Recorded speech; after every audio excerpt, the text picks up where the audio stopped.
అందరికీ నమస్కారం అండి. ఈరోజు మనం మేషరాశి వారి యొక్క జాతక ఫలితాలను తెలుసుకోబోతున్నాము. మేషరాశి వారికి డిసెంబర్ 17 అనగా బుధవారం నాడు వీరి యొక్క జాతక ఫలితాలను తెలుసుకోబోతున్నాం. అయితే మేషరాశి ఎవరైతే ఇప్పుడే కొత్తగా మన ఛానల్ చూస్తున్నారో దయచేసి ఛానల్ సబ్స్క్రైబ్ చేసుకొని వీడియోకి లైక్ చేసి సపోర్ట్ చేయటం మాత్రం మర్చిపోకండి. మరి వీడియోని ఎక్కడ కూడా స్కిప్ చేయకుండా చివరి వరకు చూసినట్లయితే మీకైతే పూర్తిగా అర్థమవుతుంది. రేపటి రోజున మీ యొక్క రాశి ఫలితాల ప్రకారం మీకు ఏ విధంగా ఉండబోతుందో తప్పకుండా తెలుసుకుందాము. మరి అంతకన్నా ముందుగా ప్రతి ఒక్కరు కూడా ఏదో సమస్య ఉంటుందండి. సమస్యలు ఏమనంటే ఉండరు కదా. అంటే ప్రేమ, పెళ్లి, ఉద్యోగం, వ్యాపారం, ప్రేమించి మోసపోవటము, నాగదోషము, సంతానం లేకపోవటము, భార్యాభర్తల మధ్య గొడవలు, ధనం లేకపోవటము, రాజకీయము, కోర్టు సమస్యలు, మీ మీద చెడు ప్రయోగాలు చేయటము, ఇలా ప్రతి ఒక్కరికి కూడా ఏదో సమస్య ఉంటూనే ఉంటుంది. అయితే ఎక్కడెక్కడికో వెళ్ళి జ్యోతిష్యం చెప్పించుకొని నిరాశ చెంది ఉంటే ఒక్కసారి మన గురువుగారిని కాంటాక్ట్ అవ్వండి. సకల సమస్యల పరిష్కారం శ్రీ తుమ్క దుర్గాదేవి ఆశీస్సులతో జ్యోతిష్యం చెప్పబడును. మన గురువు పేరు వచ్చి కుమారస్వామి గారు అండి. మీరు సంప్రదించిన ఫోన్ నెంబర్ 9381918252. చాలా నమ్మకమైన గురుగారండి. మన గురుగారు స్త్రీ పురుష వశీకరణలో చాలా ప్రత్యేకత కలవారు. మీకు ఎటువంటి సమస్యలున్నా నమ్మకంతో ఒకసారి ప్రయత్నించండి. ఈ గురుగారి ద్వారా చాలా మంది లబ్ధి పొందారండి. మేము కూడా మాకున్న సమస్యల్ని ఈ గురుగారి ద్వారానే పరిష్కరించుకున్నాము. మీరు కూడా నమ్మకంతో ప్రయత్నించండి. 100% గంటల పరిష్కారం చూపిస్తారు. దూర ప్రాంతం ఉన్న వారికి ఫోన్ కాల్ ద్వారా మీ యొక్క సంపూర్ణ భవిష్యత్తు ఖచ్చితంగా తెలుపుతారు. ఎటువంటి సమస్యలున్నా కూడా మన గురువుగారి దగ్గర ప్రతి ఒక్క సమస్యకు కూడా పరిష్కారం అయితే ఖచ్చితంగా తెలుపుతారండి. ఒక్కసారి నమ్మకంతో ప్రయత్నించండి. ఇక వివరాలకు వస్తే కనుక ఈ రాశి వారికి రేపటి రోజున ముఖ్యంగా ఆరోగ్య సమస్యలు అధికమయ్యే అవకాశం అయితే ఖచ్చితంగా ఉందండి. నీరసము, శక్తి కోల్పోవడము, కీళ్ళ నొప్పులు, ఎముకల యొక్క లేదా పళ్ళకు సంబంధించినటువంటి సమస్యలు మిమ్మల్ని ఇబ్బంది పెట్టవచ్చు. శని గ్రహం యొక్క నైజము విధానము కాబట్టి మీ ఆలోచనలో, నిర్ణయాల్లో మరియు పనుల అమల్లో ఆలస్యము లేదా నిదానం కనిపిస్తుంది. ఏ పని చేసినా వెంటనే ఫలితం లభించక ఎక్కువ శ్రమ చేయాల్సి ఉంటుంది. ఇక మీ ఈ రాశి వారికి శని రెండో దశలో ఉండటం వల్ల మీరు ఎన్నో రకాల ప్రధాన సమస్యలు, మానసిక ఒత్తిడి మరియు ఆందోళన, జన్మస్థానంలో శని సంచరించడం వలన ఆత్మవిశ్వాసం తగ్గటము, నీరసము, తెలియని భయం లేదా ఒంటరితనం వంటి భావనలు రేపటిలో మీకు చుట్టుముడతాయి. మీ వ్యక్తిగత ప్రతిష్టకు, గౌరవానికి కూడా భంగం కలిగే సంఘటనలు జరగవచ్చు. లేదా చిన్న చిన్న అపార్థాల వల్ల ఇతరుల దృష్టిలో మీ విలువ తగ్గే అవకాశం కూడా ఉంది. బంధాల్లో కూడా కొన్ని సవాళ్లు ఎదురవుతాయి. జీవిత భాగస్వామితో, కుటుంబ సభ్యులతో లేదా వ్యాపార భాగస్వాములతో విభేదాలు లేదా దూరం పెరిగే అవకాశాలు కూడా ఉన్నాయి. కొత్తగా ఏదైనా ముఖ్యమైన పెద్ద పని ప్రారంభించడానికి ఈ దశ అంతా అనుకూలమైనదైతే కాదండి. ఎందుకంటే శని ఆలస్యాన్ని సూచిస్తాడు. ఈ దశలో మీరు అనవసరమైన వాదనలు, కోర్టు వ్యవహారాలకు దూరంగా ఉండాలి. ఎందుకంటే శని న్యాయాన్ని, ధర్మాన్ని బోధించేవాడు కాబట్టి అన్యాయంగా ప్రవర్తిస్తే ఖచ్చితంగా శిక్ష అనుభవించాల్సి ఉంటుంది. ఈ జన్మ శని దశ ఈ రాశి వారికి తమను తాము పూర్తిగా తెలుసుకోవడానికి, వ్యక్తిత్వాన్ని మెరుగుపరచుకోవడానికి మరియు భవిష్యత్తు కోసం గట్టి పునాది వేసుకోవడానికి ఉపయోగపడే కాలం అనమాట. అయితే ఏలినాటి శని అంటే కేవలము చెడు జరగదండి, కొంత మంచి కూడా జరుగుతూ ఉంటుంది. రేపటి రోజున మీ కష్టాన్ని మాత్రమే కాకుండా దాని వెనుక ఉన్న స్థిరత్వాన్ని మరియు పరిపక్వతను కూడా ఇస్తాడు. ఇక ఈ రాశి వారిని కలిగించే ప్రధాన లాభం ఏంటంటే ఇది వారికి అపారమైన సహనాన్ని, కష్టపడే తత్వాన్ని మరియు నిజమైన పట్టుదలను నేర్పుతుంది. మీరు ఎదుర్కొనే ప్రతి సమస్య మిమ్మల్ని మానసికంగా, ఆధ్యాత్మికంగా మరింత బలంగా తయారు చేస్తుంది. రేపటి రోజున మీరు మీ నిజమైన స్నేహితులు మరియు శ్రేయోభిలాషులు ఎవరో స్పష్టంగా తెలుసుకోగలుగుతారు. రేపటి రోజున అన్ని రకాల కూడా మీరు ఈ రాశి వారికి అన్ని రకాలు కూడా యోగదాయకమైన రోజుని కూడా చెప్పుకోవచ్చు. మీరు అనవసరమైన బంధాలు, మీ ఎదుగుదలకు ఆటంకం కలిగించే వ్యక్తులు మరియు వస్తువుల పట్ల వ్యామోహం నుండి శని మిమ్మల్ని దూరం చేస్తాడు. తద్వారా మీ జీవితం కూడా శుద్ధి చేయబడుతుంది. మరి ముఖ్యంగా రేపటి రోజున శని జన్మస్థానంలో ఉండటం వల్ల మీ కర్మల ఫలితాలు చాలా బలంగా ఇస్తాయి. మీరు గతంలో చేసిన మంచి కర్మల ఫలితంగా ఈ కష్టకాలంలో కూడా అనుకోని సహాయము, సమస్యల నుండి గట్టెక్కే దారి లేదా గట్టి పునాది వేయడానికి అవకాశం అయితే లభిస్తుందండి. మీరు ఈ దశలో ఆధ్యాత్మికత వైపు దృష్టి సాధిస్తే శని మీకు గొప్ప జ్ఞానం మరియు శాంతిని ప్రసాదిస్తాడు. ఇక ఈ రాశి వారికి సహజంగానే ఆధ్యాత్మికతను సూచిస్తారు కాబట్టి మీరు ధ్యానము, పూజలు వంటి వాటిపై దృష్టి పెడితే శని యొక్క ప్రతికూల ప్రభావం చాలా వరకు కూడా తగ్గి మీరు జీవిత సత్యాలు గ్రహించగలుగుతారు. ఈ దశలో మీరు కష్టపడి నిర్మించుకునే దేనినైనా సరే శని స్థిరంగా, శాశ్వతంగా ఉంచుతాడండి.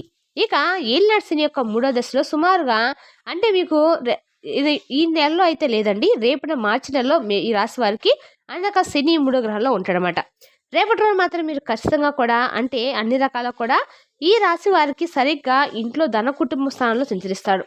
ఈ రాశి వారికి మొదటి 2 దశల కంటే కొంత సులభంగా ఉపశమనంగా ఉన్నప్పటికీ ఆర్థిక మరియు కుటుంబపరమైన సవాళ్లను తప్పక కొనసాగిస్తారు. ఈ రాశి వారు ఎదుర్కొనే ప్రధాన సమస్యలు ఆర్థిక స్థిరత్వం లేకపోవటము, ధనాన్ని సంపాదించడం ఆలస్యము, ఆటంకాలు లేదా అనుకున్నంత స్థాయిలో ధనం లబ్ధి లేకపోవటం వంటివి జరుగుతూ ఉంటాయి. చేసిన కృషికి తగినంత ఆర్థిక ఫలితము దక్కకపోవచ్చు. అప్పుల భారం పెరగకుండా జాగ్రత్త వహించాలి.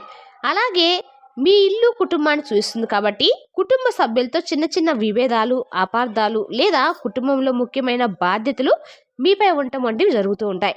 మీ కుటుంబ సభ్యుల ఆరోగ్యము లేదా ఆర్థిక సమస్యలు కూడా మీపై భారం మోపవచ్చు. ఇక ఈ స్థానంలో శని సంచారం వల్ల మీ మాట తీరుపై మీరు చాలా అప్రమత్తంగా ఉండాలి. మీరు మాట్లాడే విధానము, ఎంచుకునే పదాలు ఇతరులతో అపార్థాలకు దారి తీయచ్చు లేదా సంబంధాలు చెడిపోవడానికి కూడా కారణం కావచ్చు. ఇక రేపటి రోజు ఖచ్చితంగా కూడా ఈ రాశి వారికి ముఖ్యమైన లాభం ఏమిటంటే కనుక మీరు ఆర్థిక నిర్వహణ గురించి ఒక గొప్ప పాఠాన్ని నేర్పుకుంటారు. మీరు పొదుపు యొక్క విలువను మరియు ధనాన్ని ఎలా స్థిరంగా ఉంచుకోవాలో నేర్చుకుంటారు. కష్టపడి సంపాదించిన జ్ఞానాన్ని ఉపయోగించి రేపటి రోజు మీరు కొత్త ఆదాయ మార్గాలు అన్వేషించగలుగుతారు. ఈ రేపటి రోజు ముగింపుకు వచ్చేసరికి ఎవరైనా సరే కష్టపడిన వారికి ఆశించిన ఆర్థిక స్థిరత్వాన్ని మరియు సంపదను ఇవ్వడానికి ప్రయత్నిస్తారు.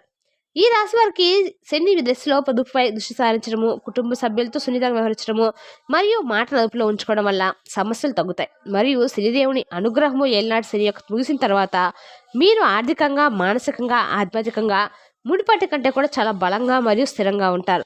ఈ రాశి వారికి ఏలినాటి శని ప్రభావం పూర్తిగా ముగియాలంటే శని గ్రహము ఈ రాశి వారి తర్వాత ప్రవేశించిన తర్వాత ముగుస్తుంది. ఈ విధంగా సుమారుగా మీరు రేపటి రోజున ఈ 2 నెలలు మాత్రం చాలా జాగ్రత్తగా ఉండటం అయితే మంచిదండి. ఈ రాశి వారికి ఏలినాటి శనాభం పూర్తి స్థాయిలో ముగుస్తుంది. మొత్తం 7.5 సంవత్సరాల కాలము ఈ రాశి వారి జీవితానికి ఒక శుద్ధి ప్రక్రియగా సూచించబడుతుంది. ఈ రాశి వారు ఏలినాటి శని ప్రభావం తగ్గించుకోవడానికి చేయవలసిన పరిహారాల గురించి తెలుసుకుందాము. శనిదేవుడు కర్మకారుడు కాబట్టి న్యాయమూర్తి. అందువల్ల శని ప్రభావం తగ్గాలంటే కేవలము పూజలు, మంత్రాలు మాత్రమే కాకుండా మన ప్రవర్తనలో, కర్మల్లో కూడా మార్పు రావాలి. శనిదేవుడికి ఇష్టమైన క్రమశిక్షణ, సత్యము, కష్టపడే తత్వము మరియు నిరాడంబరత శనిదేవుడిని శాంతించడానికి ప్రధాన పరిహారం. ఆయనకు సంబంధించిన పూజలు, మంత్రాలు చేయటము, ప్రతి శనివారం రోజు శని ఆలయాలకు వెళ్ళి నువ్వుల నూనెతో లేదా ఆవాల నూనెతో దీపం వెలిగించడము చాలా ఉత్తమం. ఈ రాశివారు ముఖ్యంగా శనిదేవుని ఉద్దేశించి ఓం నమో శనిశ్చరాయణమైన మంత్రాన్ని కనీసం 108 సార్లు జపించడం వల్ల శని ప్రభావం తగ్గుతుంది. అలాగే శని చాలీసా లేదా దశరథ ప్రోక్త శని స్తోత్రము ప్రతిరోజు పఠించడం లేదా విన్నా కూడా సరిపోతుందండి. మృదుగా మారుతుందన్నమాట మీ మాట. ఇక హనుమంతుని యొక్క ఆరాధన శని బాధల నుండి అత్యంత శక్తివంతమైన ఉపశమనం ఇస్తుంది.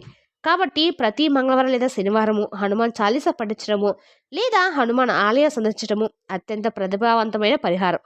అత్యంత ప్రీతికరమైనది కూడా శనిదేవుడికి. దాన ధర్మాలు మరియు నిస్సాయిత సేవ చేయటము.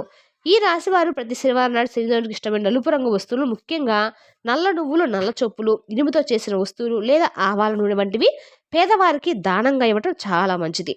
ముఖ్యంగా నిరుపేదలు, వృద్ధులు, వికలాంగులు మరియు శారీరక శ్రమ చేసే కార్మికులకు సేవ చేయటము లేదా వారికి సహాయం చేయటం వల్ల శనిదేవుడు చాలా సంతోషిస్తాడు. శని వృద్ధులకు మరియు పేదవారికి ప్రాతినిధ్యం వహిస్తాడు. కాబట్టి వారికి సాయం చేయటం అంటే శనిదేవునికి నేరుగా సేవించినట్లే అవుతుందన్నమాట. వీలైతే వృద్ధాశ్రమంలో సేవ చేయటము లేదా వారికి ఆహారం అందించడము చాలా మంచిది. వీలైతే మూగజీవులకు ఆహారంగా ఏమైనా అందించండి. శని దోషం తగ్గుతుంది. ఏలినాటి శని సమయంలో ఈ రాశివారు తమ దైనందిక జీవితంలో క్రమశిక్షణ మరియు సమయపాలన పాటించడము శనిదేవుని నేర్పించడానికి అత్యుత్తమ మార్గం అని తెలుసుకోండి. ఆలస్యం చేయకుండా పనులు పూర్తి చేయడం వల్ల, చిన్న ఇచ్చిన మాట నిలబెట్టుకోవడం వల్ల చాలా ముఖ్యం తెలుసుకోండి. సత్యం మాట్లాడము మరియు అన్యాయానికి దూరంగా ఉండటము శని దృష్టిలో మీ ప్రతిష్టను పెంచుతుంది. పరిశ్రమ మరియు కష్టపడే తత్వం పెంచుకోవాలి. ఇతరుల యొక్క పట్ల మీరు దయగా, వినయంగా ఉండటం వల్ల సమస్యలు తగ్గుముఖం పడతాయి. ముఖ్యంగా ఆర్థికపరమైన విషయాల్లో చాలా జాగ్రత్త వహించాలి. అనవసరమైన అప్పులు చేయటము లేదా రిస్క్ ఉన్న పెట్టుబడులు పెట్టడము మానుకోవాలి. ఇక రేపటి రోజు మీరు ఖచ్చితంగా కూడా ఆరోగ్యము మరియు ఆర్థిక స్థిరత్వంపై ఖచ్చితంగా దృష్టి పెట్టాలి. రేపటి రోజున ఆరోగ్యంపై శని ప్రభావం ఎక్కువగా ఉండడం వల్ల మీ రాశి వారు ప్రతిరోజు కూడా వ్యాయామం, యోగా మరియు ధ్యానం చేయటం మాత్రం తప్పనిసరిని తెలుసుకోండి. మానసిక ఒత్తిడి, ఆందోళనను తగ్గుముఖం పట్టించడానికి మీరు ఖచ్చితంగా కూడా చేయండి. స్పష్ట నిర్ణయాలు తీసుకోవడంలో సమస్యను ముందుగా తెలుసుకోండి. నిద్రలేని సమస్యలు తగ్గించుకోండి. నువ్వుల నూనెతో మసాజ్ చేసుకోవడం ప్రశాంతనిస్తుంది. శని సంచారం కీళ్ళు ఎముకలకు ప్రభావితం చేస్తుంది. కాబట్టి కాల్షియం మరియు విటమిన్ ఉన్న ఆహారాన్ని ఎక్కువ తీసుకోవడం ప్రయత్నించండి. మీరు ఖచ్చితంగా కూడా ప్రతి శనివారము శని గ్రహాలకు పూజ చేయటం మాత్రం మర్చిపోకండి. మరి తెలుసునాకండి ఈ రాశి వారి యొక్క జాతక ఫలితాలను. తిరిగి రేపటి వీడియోలో మళ్ళీ కలుసుకుందాం. Thank you for watching.